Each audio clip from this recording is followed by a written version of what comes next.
Está en comunicación la doctora Paola Aguirre, asambleísta departamental de Creemos. Doctora, le agradezco yo mucho por esta comunicación, por este tiempo, y le pido que nos ayude a entender qué es lo que pasó ayer.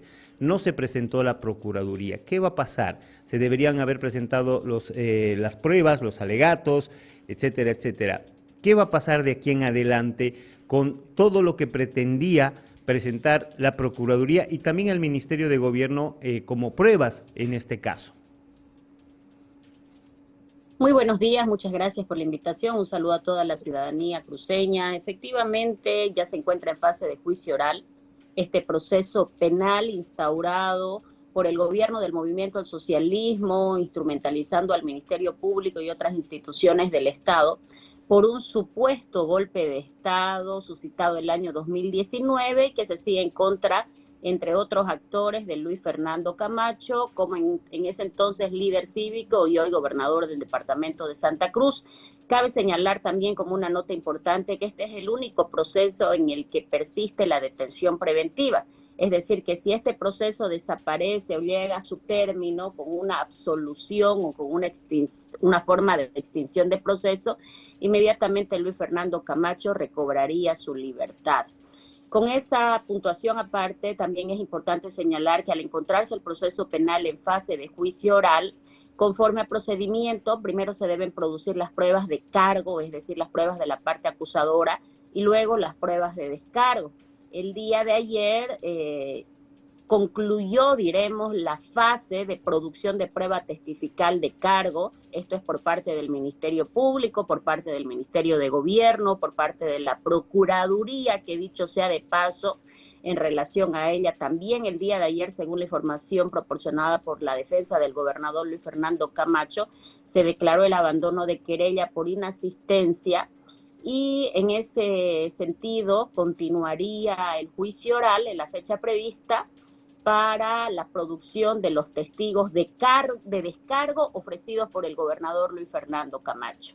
Claramente se puede evidenciar de que este es un proceso amañado, es un proceso que carece no solamente de sustento legal, sino también de sustento fáctico, porque el golpe de Estado ha sido un montaje construido discursivamente por el movimiento al socialismo para tratar de justificar la persecución judicial y en su momento para limpiarle el rostro al movimiento al socialismo que, como bien sabemos todos, renunció voluntariamente el año 2019 y generó con ello, y a través también de sus representantes en la Cámara de Diputados y Senadores, un vacío de poder que dio lugar a una sucesión constitucional.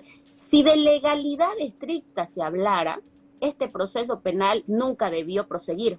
Este proceso penal nunca debió llegar a la fase en la que hoy se encuentra, en la fase de juicio oral. Y es por eso que pese a que se conoce de la instrumentalización de la justicia, el gobernador Luis Fernando Camacho tiene buen ánimo. No es que tenga esperanza o confianza en la justicia, porque sabemos que hay un claro sometimiento de órganos, de poderes del Estado uno respecto a otro, pero es tan burdo este montaje que jurídicamente hablando, ni con toda la parcialidad o la instrumentalización que exista o el propio hostigamiento del órgano ejecutivo. Escuchábamos ahí un ministro de Justicia que decía, este juicio se tiene que acabar, se tiene que acabar. La sentencia constitucional o mejor dicho, el auto constitucional que admitió para su consideración de fondo esta acción de inconstitucionalidad concreta por el tipo penal de terrorismo, en el entendido de que existen recomendaciones internacionales de que los delitos de terrorismo o deben estar debidamente tipificados para evitar que cualquier acción de protesta ciudadana sea catalogada como tal, o en el mejor de los casos deben ser expulsados del tráfico jurídico, ya está en consideración del Tribunal Constitucional Plurinacional y en caso de que se declare inconstitucional el tipo penal, este proceso penal automáticamente desaparece.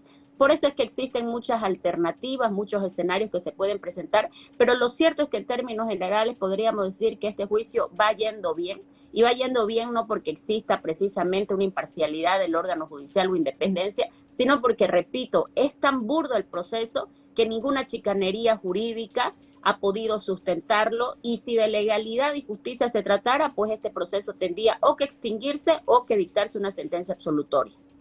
Ahora, doctora, con lo que ha sucedido ayer, porque la Procuraduría dice no, que se debe continuar, que ellos mandaron un representante, que la Procuraduría no tiene que tener un certificado de representación, etcétera, etcétera. Según la Procuraduría no pasó nada, pero debe llamar mínimamente la atención en el hecho de que justo el día en que se deben presentar las pruebas de cargo, como usted lo explicaba, no aparezcan.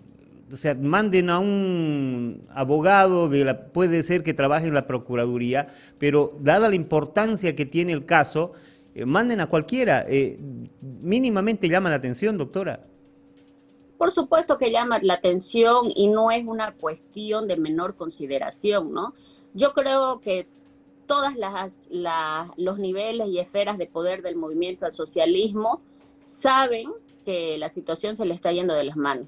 Saben que la crisis económica provoca aún mayor intolerancia por parte del ciudadano respecto a este tipo de abusos y saben que tarde o temprano todas estas personas que están siendo parte o que han sido parte de la estructura de persecución y encarcelamiento por motivos políticos van a tener que responder ante una justicia que esperemos bajo un nuevo gobierno pueda reunir las mínimas condiciones de independencia y de imparcialidad. Entonces creo que al gobierno no le interesa que este proceso avance en realidad y ellos mismos están entorpeciendo porque no les caería bien en medio de tanta impopularidad que ha afectado la imagen del presidente Luis Arce ante su nefasta gestión, una sentencia condenatoria en contra de un líder como es Luis Fernando Camacho, que a diferencia de lo que sucede con Luis Arce, goza de alta popularidad, diría yo, la más alta como líder de oposición, tomando en cuenta la plaza electoral del departamento de Santa Cruz. Y de hecho, a lo largo de la vida cívica y política de Luis Fernando Camacho, hoy en su condición de preso político, porque ha demostrado, ¿no? Luis Fernando Camacho, con este proceso que, por supuesto, lo victimiza, pero lo victimiza en un sentido real. Es decir, Luis Fernando Camacho es una figura de oposición respecto de quien no existe duda alguna, que no ha negociado con el MAS y que mantiene firme sus principios, y dictar una sentencia condenatoria en contra de alguien que tiene tanto respaldo electoral en el departamento de Santa Cruz, golpearía aún más la imagen del presidente Luis Arce. Y como no pueden retirar la acusación, porque eso supondría reconocer la inexistencia de elementos que hayan justificado la apertura de ese proceso y por supuesto cuando sos funcionario público surgen responsabilidades a partir de ello, entonces lo que están haciendo es entorpecer el proceso a través de esta chicanería jurídica. Por supuesto que públicamente no lo van a reconocer porque no sería bueno para la imagen del MAS y el presidente Luis Arce una sentencia condenatoria en contra de un líder de oposición en una época tan electorizada como es esta.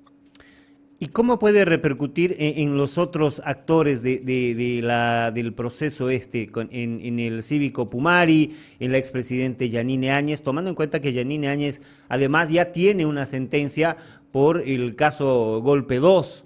¿Cómo puede repercutir lo que está sucediendo en este momento? Existen figuras jurídicas, ¿no? Primero que nunca se debieron bifurcar los procesos. Hay un principio en materia penal que se llama non bis in idem y supone de que todas las causas relativas a un solo hecho deberían dilucidarse en un mismo proceso.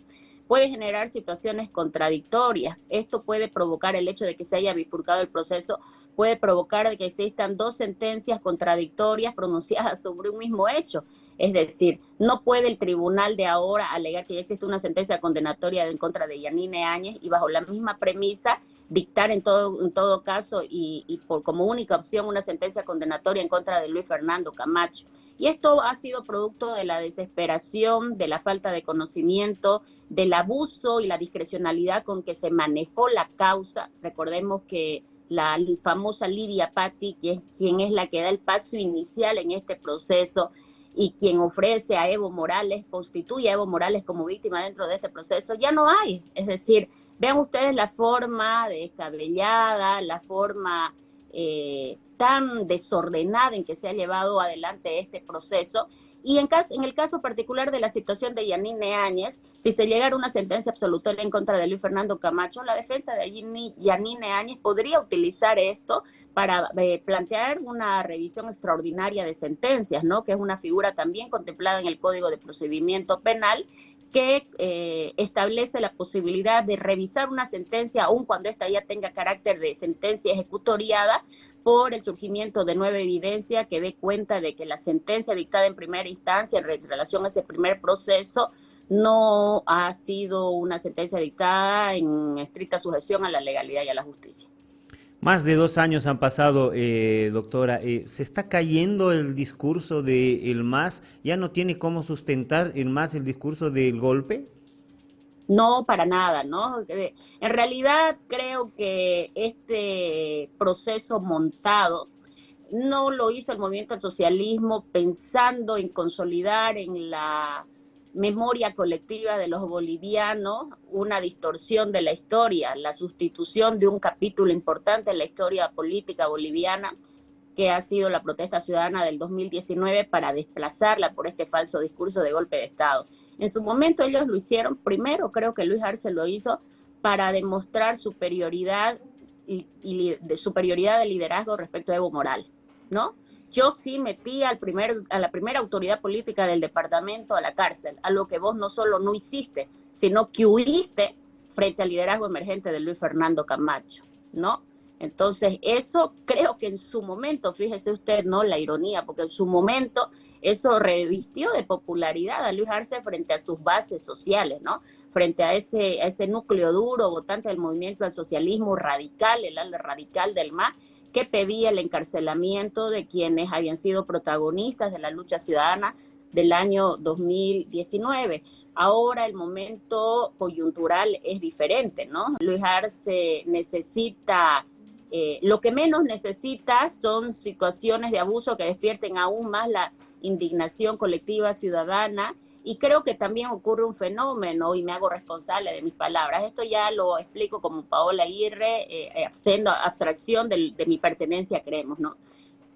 Creo que los órganos de poder que institucionalmente hablando se han degenerado a partir de la práctica de sometimiento de un órgano a otro, leen también el momento electoral y leen la coyuntura actual y saben de que la salida del MAS del poder es inminente. Entonces, con la salida inminente de quien en su momento fue tu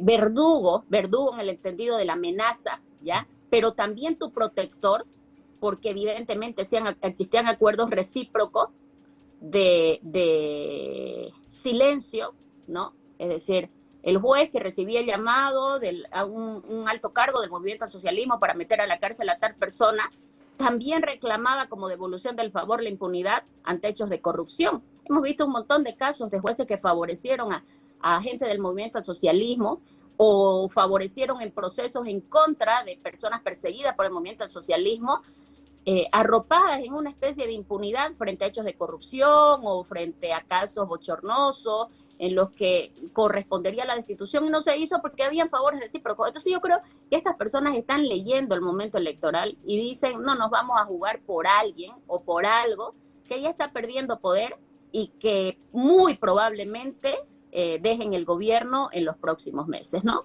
Creo que hay una suerte de coincidencia de varios factores, y eso ha motivado el hecho de que hasta ahora se mantenga en vilo este proceso y no concluya como debería concluir, con una sentencia absolutoria. No nos queda duda de eso. El 31 se ha convocado una nueva audiencia, doctora. Para finalizar, ¿qué puede pasar el 31, tomando en cuenta que ya ni el Ministerio ni la Procuraduría van a poder presentar sus pruebas y solamente queda la defensa que presente las pruebas de descargo? ¿Esto se está acabando? ¿Está más cerca la libertad del gobernador? Sí, nosotros mantenemos firme la esperanza de que el gobernador Luis Fernando Camacho en muy poco tiempo pueda retornar en libertad a su pueblo, pueda retornar en libertad a Santa Cruz. Y repito, no es porque tengamos confianza ciega en la justicia, al contrario, la evidencia demuestra de que este proceso no debería haberse iniciado, siquiera haberse admitido para su consideración, pero los factores políticos determinaron aquello. En la próxima audiencia, la defensa tiene que presentar sus respectivas pruebas de descargo y concluida la fase probatoria, dependiendo del criterio del juez, porque hay algunos juicios que se sustancian en 2 días de manera continua y acaban en 2 días, ¿no? Eso es algo también que hacer notar y que refuerza la tesis que yo le planteaba, de que al gobierno no le interesa que este juicio acabe. Porque en 2 días este juicio se podría dilucidar, la defensa presentar sus pruebas de descargo, declarar cerrado el término probatorio y pasar a la siguiente fase, que es la fase de los alegatos finales, donde tanto los acusadores como la defensa toman la palabra y hacen un resumen de sus respectivas posiciones y de todo lo que se ha podido probar en el juicio. Yo quisiera escuchar ahí el alegato del Ministerio Público, el alegato del Ministerio de Gobierno. Si no han producido absolutamente ninguna prueba, no solo han renunciado a sus pruebas, muchas de ellas fueron excluidas por defectos procesales que viciaban su validez, ¿no? Entonces, es interesante el escenario que se viene. No me quiero imaginar uno en el que los jueces se vean obligados a dictar una sentencia condenatoria sin tener prueba en sus manos. Hay principios constitucionales que rigen el proceso penal, el principio de presunción de inocencia, el principio de carga de la prueba en la parte acusadora, el principio del indubio pro reo, que significa de que el juez tiene que estar absolutamente convencido de la culpabilidad y responsabilidad penal del acusado para poder condenar. Si tiene algún tipo de duda, esta duda favorece al acusado y por ende debe dar lugar a una sentencia condenatoria. Va a ser muy interesante leer esa sentencia. Nosotros esperamos de que el órgano judicial entienda que el MAS se está yendo de poder, aunque suene feo decirlo, este elemento no debería tener incidencia alguna en un pronunciamiento judicial, pero la realidad nos demuestra de que esa injerencia y sometimiento al que ya se ha acostumbrado a la ciudadanía del órgano judicial respecto al poder político persiste, ¿no? Pero yo creo que la situación hoy es diferente y tenemos, primero, fe en Dios y segundo, esperanza de que la sentencia que se dicte sea una sentencia absolutoria. Doctora, le agradezco mucho por este tiempo. No, a usted por el espacio, muchas gracias. Hasta una próxima ocasión.